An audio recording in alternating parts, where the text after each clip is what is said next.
Rolls Royce दुनिया भर में अपनी लग्जरी कारों के लिए मशहूर रहा है। इस कंपनी की स्थापना सन 1904 में चार्ल्स और हेनरी रॉयल्स ने की थी। इन दोनों ने एक साथ मिलकर कारों का निर्माण और बिक्री शुरू की, जिसके बाद कंपनी का नाम रोल्स रॉयस पड़ा। सन 1920 में दुनिया के नक्शे पर ब्रिटेन का परचम बुलंद था और साथ ही ब्रिटेन की सबसे मशहूर कार निर्माता कंपनी रोल्स रॉयस का भी खासा रुतबा हुआ करता था।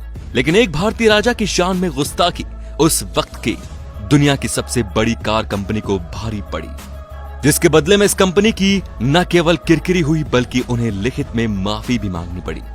ये वक्त था सन 1920 का, जब इंग्लैंड की सड़कों पर अलवर के महाराजा जयसिंह प्रभाकर घूम रहे थे। बदन पर अंग्रेजी लिबास था और रंगत भारतीय की। ऐसे ही घूमते हुए उनकी नजर रोल्स रॉयस के शोरूम पर पड़ी। उत्सुकतावश वो शोरूम में दाखिल हो गए और वहां पर मौजूद गाड़ियों के फीचर्स और कीमत के बारे में जानने के लिए सेल्समैन से बात करने लगे। साधारण वेशभूषा और एक भारतीय चेहरे को देखकर उस सेल्समैन ने राजा जयसिंह को ऊपर से नीचे तक देखा और उन्हें शोरूम से बाहर निकाल दिया। शायद उस वक्त सेल्समैन के दिमाग पर ब्रिटेनी हुकूमत का नशा रहा होगा, जो एक भारतीय चेहरे के पीछे छिपे महाराज को न पहचान सका। शोरूम से बाहर निकलने के बाद जयसिंह सीधे होटल पहुंचे और अपने नौकरों को कहा कि रोल्स रॉयस के शोरूम को तत्काल इस बात की सूचना दी जाए कि अलवर के महाराजा जयसिंह शोरूम पर आ रहे हैं। महाराजा के आगमन की खबर शोरूम तक पहुंचते ही वहां पर अफरा तफरी मच गई और तत्काल आओ भगत के लिए रेड कार्पेट बिछा दिया गया। दिए गए समय के अनुसार जयसिंह अपने शाही लिबास और जेवरातों को पहने हुए शोरूम पर पहुंचे। बेशक उनकी मुलाकात उस सेल्समैन से भी हुई थी, लेकिन उन्होंने बस शोरूम में मौजूद कारों के बारे में पूछताछ की। उस वक्त शोरूम में केवल 6 कारें मौजूद थी। जयसिंह ने सभी 6 कारें तत्काल खरीद ली और उनकी कीमत नकद और जेवरात में चुकाई। जयसिंह ने कारों की कीमत के साथ साथ उनकी डिलीवरी चार्जेस का भी बखूबी भुगतान किया। कारों को खरीदने के बाद महाराजा जयसिंह वापस अपने वतन लौट चुके थे।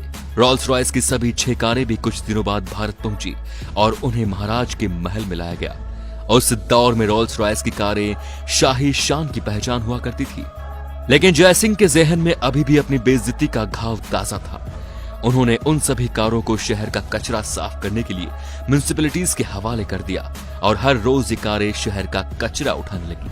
जब रोल्स रॉयस की कारों के आगे और पीछे झाड़ू बांधकर शहर की सड़कों पर उतारा गया तो यह खबर किसी जंगल में लगी आग की तरह फैल गई। बेशक इसमें वक्त लगा होगा, लेकिन इसकी तपिश ब्रिटेन तक भी पहुंची। रोल्स रॉयस की कारें, जिनकी छवि उस वक्त की सबसे शाही कारों में से थी, उससे भारत में एक राजा शहर की सड़कें साफ करवा रहा था। इस खबर से रोल्स रॉयस की छवि भी धूमिल हो गई और बाजार में भी उसे तगड़ा झटका लगा। साख के साथ शेयर भी गिर चुके थे, जिसके बाद कंपनी ने राजा जयसिंह को एक पत्र लिखकर उनके सेल्समैन द्वारा किए गए बर्ताव के लिए माफी मांगी और उन्हें 6 और रोल्स रॉयस कारें मुफ्त में देने की बात कही। राजा जयसिंह ने रोल्स रॉयस के माफीनामे को मान लिया और म्युनिसिपैलिटीज को आदेश दिया कि अब वो कारों से कचरा न उठाएं। इस तरह जयसिंह ने बड़े ही सूझबूझ से ब्रिटेन की सबसे बड़ी कार कंपनी रोल्स रॉयस का गुरूर तोड़ दिया।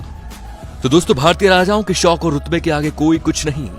महाराजा जयसिंह ने अपनी बेइज्जती का बदला कुछ इस प्रकार लिया कि रोल्स रॉयस को घुटनों पर ला खड़ा किया। आज भी यह कहानी सुनकर हर भारतीय का सीना चौड़ा हो जाता है।